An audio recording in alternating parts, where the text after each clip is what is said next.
तो दोस्तों स्वागत है आपका एक और नई वीडियो में। और आज हम देखेंगे कॉन्जरिंग यूनिवर्स के सेकंड पार्ट को, जो कि है दी कॉन्जरिंग 2। इस मूवी के भी डायरेक्टर हैं जेम्स वॉन, जिन्होंने इसके पहले पार्ट को भी डायरेक्ट किया था, जिसको मैंने ऑलरेडी एक्सप्लेन कर रखा है। और आज की इस वीडियो में हम इसके दूसरे पार्ट की कहानी को जानेंगे, साथ ही में कुछ फैक्ट्स के बारे में भी बातें करेंगे। ये वाला पार्ट भी रियल लाइफ स्टोरी पर बेस्ड होने वाला है, इसलिए अगर आप लोगों को ये वीडियो पसंद आती है तो इस वीडियो को लाइक कर देना, साथ ही चैनल को भी सब्सक्राइब जरूर कर लेना। तो अब ज्यादा देरी ना करते हुए जल्दी से वीडियो स्टार्ट करते हैं।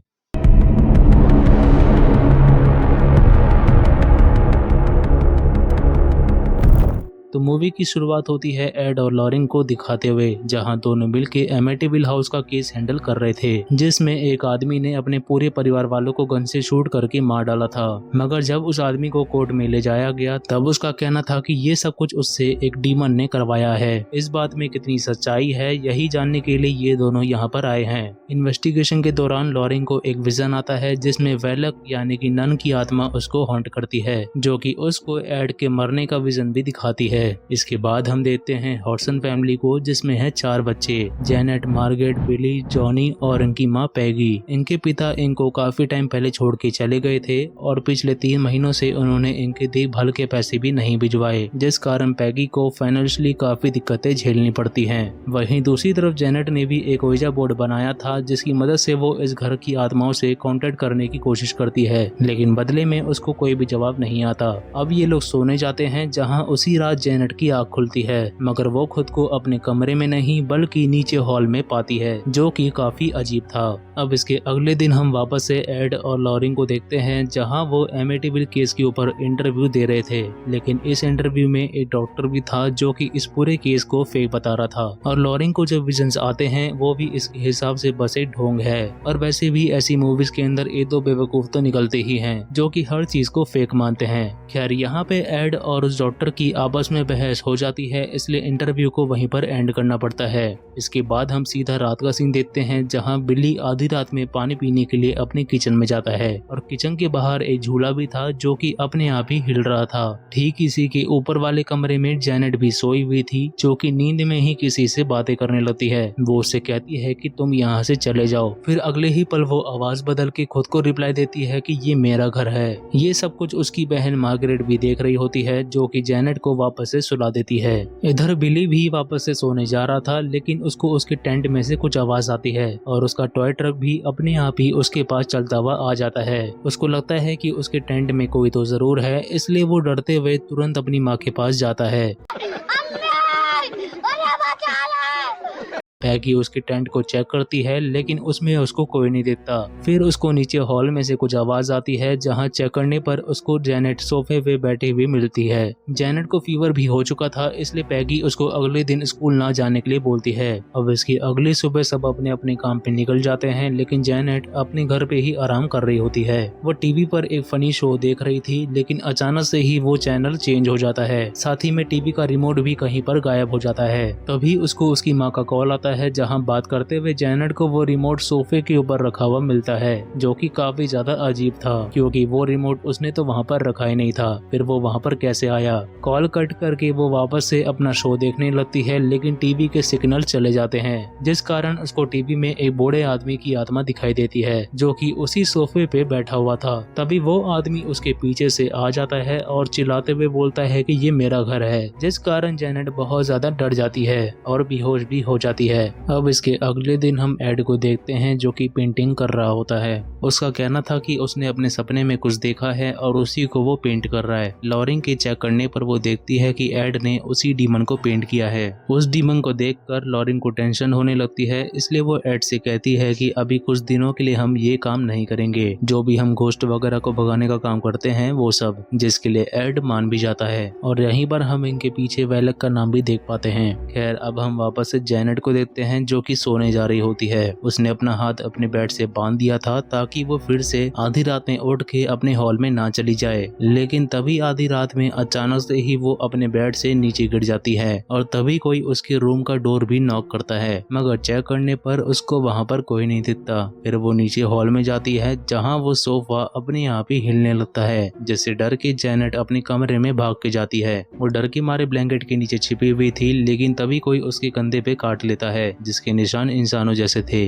उसकी आवाज को सुनकर मार्गरेट भी उठ जाती है और तभी उन दोनों का ही बेड बहुत जोरों से हिलने लगता है। दोनों की आवाज को सुनकर पैगी भी वहाँ पर आती है जहाँ उसको जेनेट का बनाया हुआ ओइजा बोर्ड मिलता है। उसको देखकर वो उन दोनों को डांटने लगती है क्योंकि उसको लग रहा था कि ये दोनों बस नाटक कर रही है। मगर तभी वहाँ पड़ा हुआ एक क्लोजेट सीधा डोर से जाके टकराता है जिस चीज से ये फैमिली कुछ ज्यादा ही डर जाती है। इसलिए सभी भाग के अपने पड़ोसी पैगी के पास जाते हैं। अब यहाँ पे मैं आपको बता दूं कि इन दोनों का ही नाम पैगी है, इसलिए कंफ्यूज मत होना। पैगी का पति वेग उनके घर में चेक करने जाता है लेकिन उसको वहाँ पर कोई नहीं दिखता। तभी इनके घर पे लोकल पुलिस भी आ जाती है जिनके सामने ही एक चेयर अपने आप मूव होके किचन में चली जाती है। इसकी वजह से वो पुलिस ऑफिसर उससे कहती है कि इन सब मामलों में आपको पुलिस की नहीं बल्कि एक प्रीस्ट की ज्यादा जरूरत है। वो एक प्रीस्ट को जानती है और वो आपकी मदद जरूर करेंगे। अब यहाँ से हम वापस लॉरिन को देखते हैं जो कि अपनी बेटी जूडी के साथ बैठी हुई थी और यहाँ अगेन हम वेलक का नाम देख पाते हैं और इस ब्रेसलेट के अंदर भी। दरअसल यहाँ पे हमें इनडायरेक्टली बताया जा रहा है कि इस डीमन का असली नाम क्या है जिसने नन का रूप ले रखा है। खैर जूडी को भी वो नन दिखाई देती है इसलिए वो लॉरिन से पूछती है कि वो कौन है। लॉरिन उसके पीछे जाती है जहाँ फिर से नन उसको हॉन्ट करती है जहाँ पर वो फिर से एड को मरता हुआ देख पाती है। इस चीज से वो काफी ज्यादा डर जाती है मगर ये सब कुछ एक सपना होता है। सपने से उठ के वो बहुत तेज चिल्लाती है और अपनी बुक में एक पेन से कुछ लिखने लगती है जिसको हमें दिखाया नहीं जाता। अब दूसरी तरफ एक मॉरिस नाम का रिपोर्टर भी हॉर्सन फैमिली के पास आया था ताकि वो जेनेट की मदद कर सके। वो जेनेट का इंटरव्यू लेता है जहाँ पहली बार उस बूढ़े आदमी की आत्मा जेनेट के ऊपर आती है। वो अपना नाम बिल विल्किंस बताता है और उसका कहना था कि वो ब्रेन हेमरेज की वजह से उसी सोफे के ऊपर मरा था और ये घर भी उसी का है। वो यहाँ पे सबको बुरा भला बोलता है मगर एंड में जेनेट नॉर्मल हो जाती है और भाग के सीधा अपने कमरे में चली जाती है। यहाँ पे एक बेवकूफ औरत और थी जिसका नाम अनीता था और इसके हिसाब से भी ये सब कुछ फेक है। अब धीरे धीरे ये खबर भी पूरे लंदन में फेमस हो चुकी थी कि एंडफील्ड में एक भूतिया घर है। खैर उसी रात बिली को विक की डॉग की आवाज आती है इसलिए वो उसको ढूंढते हुए उसके पीछे जाता है। उसको सामने की तरफ वो डॉग बैठा हुआ दिखता है लेकिन अगले ही पल वो एक क्रोकेड मैन में बदल जाता है। इसलिए बिली भागते हुए अपनी माँ के पास जाता है। क्रोकेड मैन भी उसके पीछे पीछे आ रहा था जहाँ हम उसकी शैडो को भी देख पाते हैं और जैसे ही वो थोड़ा पास आता है तो वहाँ क्रोकेड मैन की जगह जेनेट सामने आती है जो कि बहुत तेजी से चिल्लाती है जिस कारण सारी लाइट्स फूट जाती हैं और वो बेहोश भी हो जाती है।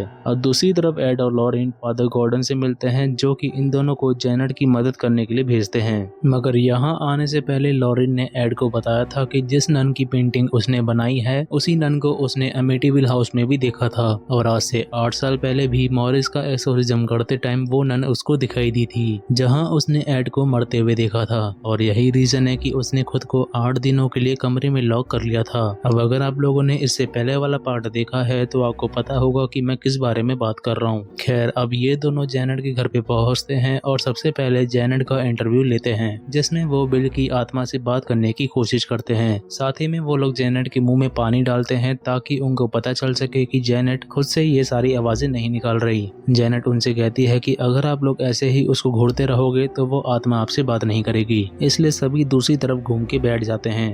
उनके घूमते ही बिल भी उनसे बातें करने लगता है जहां वो उनको वही सारी बातें बताता है जो कि उसने उस न्यूज रिपोर्टर को बताई थी। एड उसको क्रॉस दिखाता है जिसको देख के बिल चिल्लाने लगता है और एड से कहता है कि वो उसको जाने थे और वो उसको बचा ले। अगले ही पल जेनेट भी नॉर्मल हो जाती है और उस पानी को दूसरे कप में डाल देती है जिससे ये साबित हो जाता है कि जेनेट ये आवाजें खुद से नहीं निकाल रही।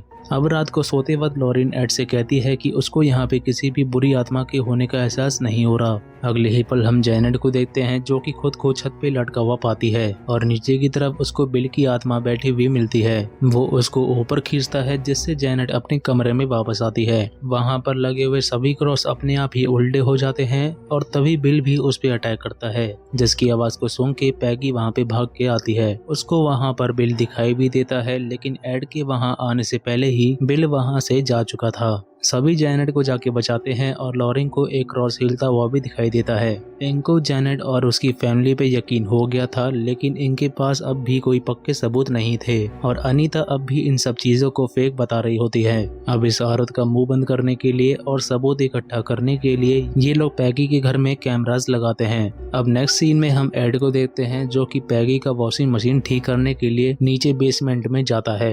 वहाँ पर पैगी को एक आत्मा दिखाई देती है जो कि एड की तरफ ही बढ़ रही थी। पैगी नीचे पानी में उतरती है ताकि वो ठीक से देख पाए कि आखिर वो है कौन, मगर तभी नीचे से बिल उस पर अटैक कर देता है जिसको एड आके बचाता है। लेकिन इस बार बिल ने पैगी के हाथ को भी काट लिया था और वहीं पे एड को एक नकली दांत भी मिलता है। दूसरी तरफ जैनेट को किचन के अंदर एक भूत दिखाई देता है, इसलिए जॉनी जोश जोश में किचन के अंदर जाता है। तभी मार्गरेट भी जोरों से चिल्लाती है क्योंकि जैनेट कहीं अचानक से गायब हो चुकी थी और गायब होके वो सीधा किचन के अंदर ही गई थी जहाँ पे हम उसको पूरी तरह से पोजेस देख पाते हैं। इनकी आवाज को सुनकर बाकी सब भी घर में आते हैं जहाँ घर का सारा सामान इधर उधर कोई फेंकने लगता है। एड जैनेट को ढूंढता है जहाँ वो उसको एक इलेक्ट्रिक क्लोजेट के अंदर पोजेस्ड हालत में पाता है। तभी पीछे से अनीता आती है जो कि इनको एक वीडियो दिखाती है जिसमें जैनेट जानबूझ के सारे सामान को खुद ही तोड़ फोड़ रही थी। इस वीडियो को देखने के बाद इनको लगने लगता है कि ये सब कुछ सच में फेक है, इसलिए अनीता पैगी से बोलती है कि ये सारा ड्रामा बंद करो। पैगी को इनकी बात से काफी ज्यादा गुस्सा आता है, इसलिए वो इन सभी को अपने घर से बाहर निकाल देती है।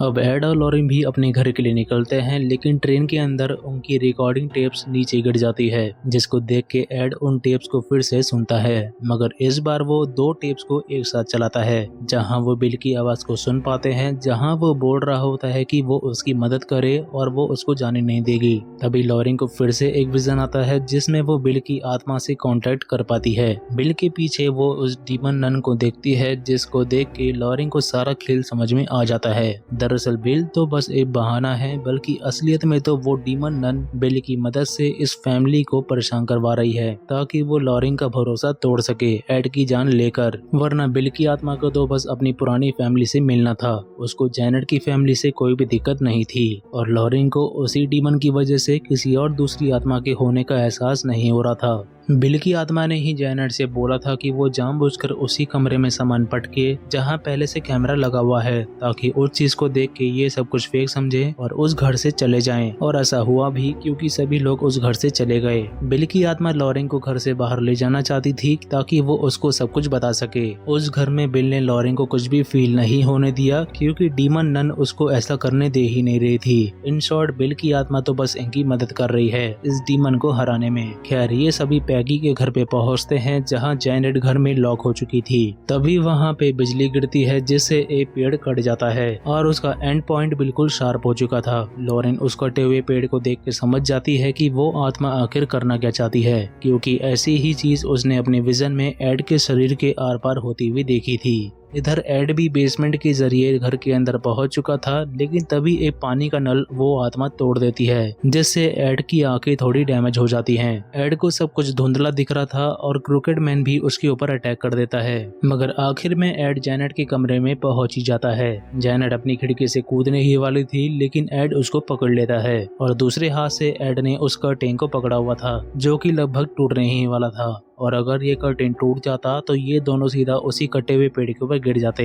अब दूसरी तरफ लॉरेन को भी उस डीमन का नाम पता लग गया था जिसको उसने अपनी बाइबल में लिखा हुआ था। अब वैसे तो ये नाम हमें शुरू से ही दिखाया जा रहा था, लेकिन वो मैंने आपको पहले ही बता दिया। खैर वो तुरंत एड को बचाने के लिए उस घर में जाती है, लेकिन वो डीमन उसको रोकता है। अब जैसा कि लॉरेन को उस डीमन का नाम पता लग गया था, इसलिए वो उसका नाम यूज करके उसको हेल में वापस भेज देती है, क्योंकि अगर हमें किसी डीमन का नाम पता होगा तो हम उसको इजीली हरा सकते हैं। अब इसके नेक्स्ट सीन में हम देखते हैं कि सुबह हो चुकी है और सब कुछ ठीक हो चुका था। एड भी जैनेट को अपना एक लॉकेट देता है और फिर मूवी के एंड में हमें कुछ रियल लाइफ फोटोज दिखाई जाती हैं, जिसके साथ मूवी यहीं पर हो जाती है खत्म।